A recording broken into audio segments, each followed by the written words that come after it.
Hey there, Vivo just took the wraps off the new X300 series of phones, and alongside the new hardware, we're also getting a look at Vivo's upcoming Android 16 update. I've been running the beta of Origin OS 6 for a couple weeks now. Let's take a look at what users are gonna get.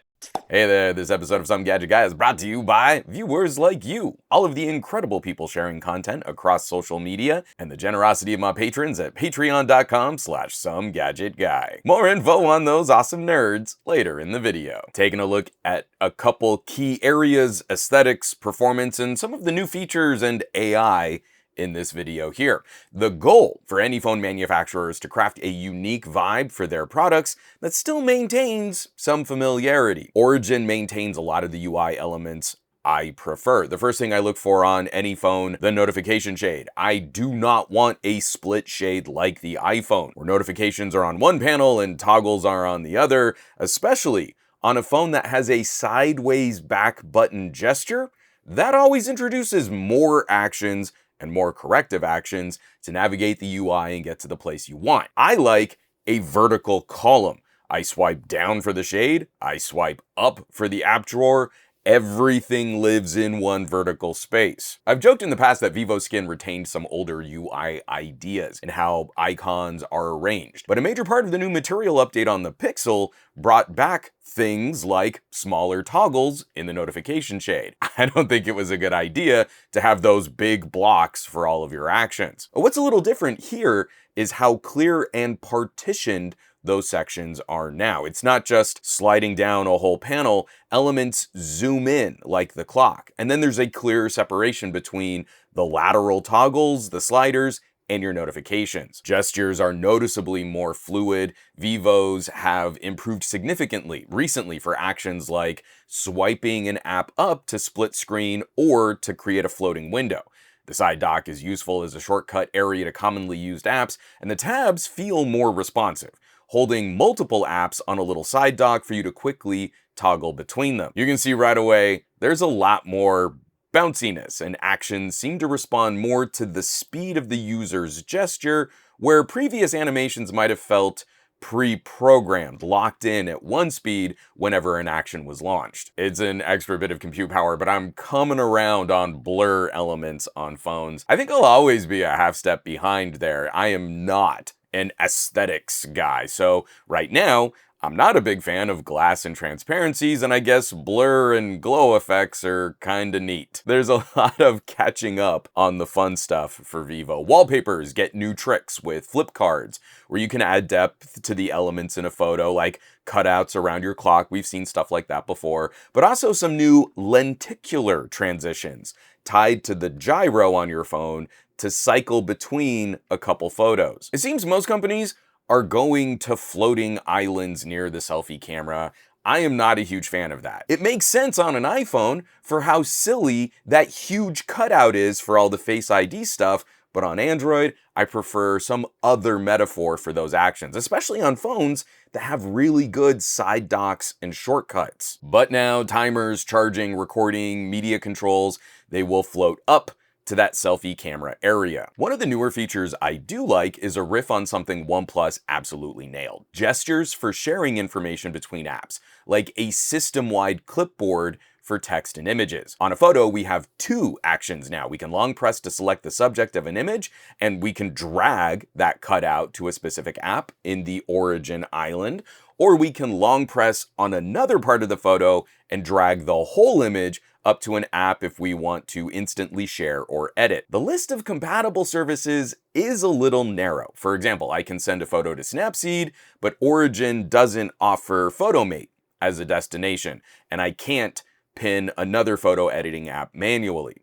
It's the one subtle difference I hope they'll steal from OnePlus, where this action has a folder that the content can be stored in temporarily to later open in any other app. But this is still a handy gesture I hope folks will try out. It's a really quick action for the apps that are supported. Some very brief thoughts on performance, and the claims from Vivo are largely focused on things that are difficult for me to test in a meaningful way, like a new scheduler is supposed to open up apps up to 18% faster. The X200 Pro wasn't pokey before, it wasn't slow, and even with some of my high frame rate and slow motion camera modes, I can't really demonstrate that claim well. Ditto the claims of smoothness for devices as they age. The new optimizations under the hood are designed to help performance over time. I can't show if that's true for a couple more years now. I still ran some of my benchmarking tests and the results were really close to Android 15. With a lot more happening in the UI, the concern might be we see slowdowns in practical computing. Like there's more overhead just from running the phone. Thankfully, that hasn't happened here. Most of my results were still in margin of error territory with Android 15, where the phone was a tiny bit faster in video editing, but a tiny bit slower in file compression. None of my scoring on these tests was exciting or concerning, which is a pretty good place to land. One small change I like, if we go into the Origin battery settings, we can lock in a high performance mode system-wide. In the past, we could only change up performance modes through the Ultra Game app, but I'm a grown-up, and if I want to tell the phone to just run harder on any app at the expense of my battery life, I should be able to toggle something like that easily. Circling back to a few more of the new features, I'm still reluctant to stress AI too hard in any of my videos. If the feature relies on a data connection, then why are we bragging so much about new phone chips and NPUs and co-processors? I want to see reliable features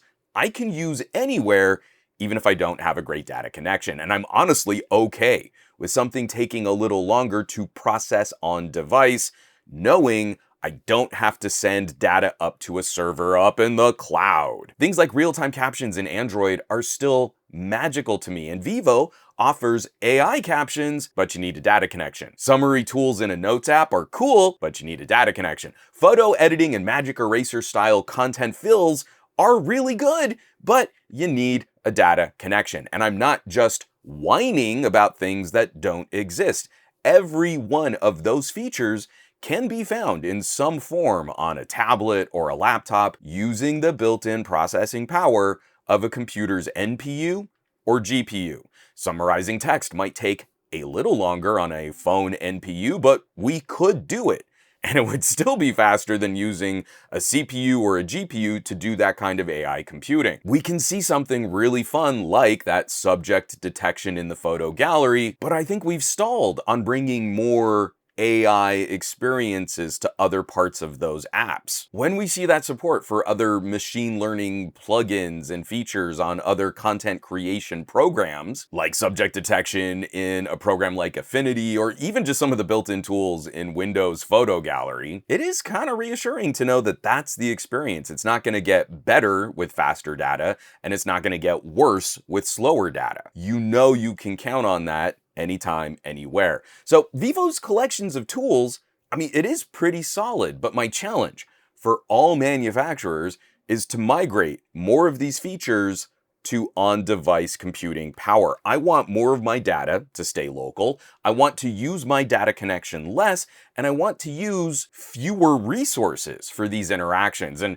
cloud AI processing is just crazy inefficient. These little pocket computers are insanely powerful. Let's use more of that performance. The other new additions are kind of fun for folks managing multiple platforms like Android phones and Windows PCs, or maybe you have an Android and your spouse has an iPhone. Vivo's collection of productivity apps are growing, so folks can more easily share content. I love the idea of bringing back a more direct tap and share. I wish Android had never abandoned that action, but now you can install EasyShare to talk to a Vivo for that same interaction. For desktops and laptops, there's Office Kit, which gives you options like screen mirroring your phone on your computer, transferring files easily, and syncing your notes. It's one of those things right now, you might already be using Microsoft's Phone Link on a Windows system, but we have to look elsewhere for Androids and Macs. It makes sense that a lot of Android manufacturers are just rolling their own solutions, because this also helps build up that ecosystem feel for other devices and accessories. And lastly, one of the things I've been excited to see on Pixels with Android 16, some very basic improvements to the long-neglected desktop mode. It's dumb that our phones are so crazy powerful and we can't just use them like traditional computers when plugged into another screen. At the least, just being aware of the resolution and aspect ratio of that display so we don't have silly letter or pillar boxing. LG did that 7 years ago. Sadly, Vivo has not implemented any improvements for video out, at least not in this Origin beta. We have settings in the developer options, but we still just get a completely broken white screen when you toggle those on. Vivo, I'm talking to you directly here. Vivo, you don't sell a ton of other computers, tablets, laptops, desktops, and you sell a lot of phones in markets that are heavily phone first or sometimes phone only for those consumers. It makes no sense for you to not enable and improve these kinds of features. You're not eating into any of your own market share. You're not displacing Vivo laptop sales, and you could provide some value to your customers, especially when we're talking about some of the more expensive phones on the market. It is exhausting to keep talking about these yearly performance improvements and how I can show I legit play PC games installed directly from my Steam account on a phone like this, but I can't just use it like a proper computer. Vivo, I'm still talking to you directly. Make the move. Put out a little social media advertising, maybe a few marketing pieces in traditional media, and use it as a point to set yourself apart from other brands like Xiaomi and Oppo. Your phone is a computer. It couldn't hurt, right? So the last part wasn't even a part of my script. So I've rambled on way longer than I thought I would talking about this beta. Origin is a very nice coat of paint on the Vivo experience. I like this move, and I think it's going to be better for Vivo in the long run. Instead of making one experience for one region and a different experience for other regions, we can fold up all of that OS development work, focus the experience, and make it more consistent globally. I didn't hate Vivo's previous skin, but I'm not going to miss saying FunTouch in my videos moving forward.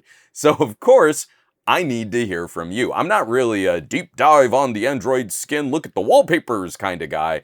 I'm a performance, get stuff done kind of guy. What changes are you looking forward to on Vivo's phones? Do you think Vivo is missing something you'd want to see on a future Android device? Drop me some of them hot takes down below. As always, thanks so much for watching, for sharing, subscribing to the channel. The sharing is critically important these days. I love digging into the nuts and bolts, all the nooks and crannies, and the folks who get to see the results of my testing and reviewing first are, of course, my incredible patrons, all of the folks over on patreon.com/SomeGadgetGuy. They get early access to some of my videos, all of my videos in 4K, production diaries, behind the scenes, the private Discord. They're basically the coolest tech pals in the universe, so I hope you'll check them out. I hope you'll consider joining the community at patreon.com/SomeGadgetGuy. Now, you know where you can find me around the rest of the internet, at SomeGadgetGuy, basically everywhere, but these days, trying to spend a bit more time on the Mastodons, a little on the Blueskis, not much, and a lot less so on the Facebooks, Threads, Instagrams, and none at all on that dumpster fire site. And I will catch you all on the next review.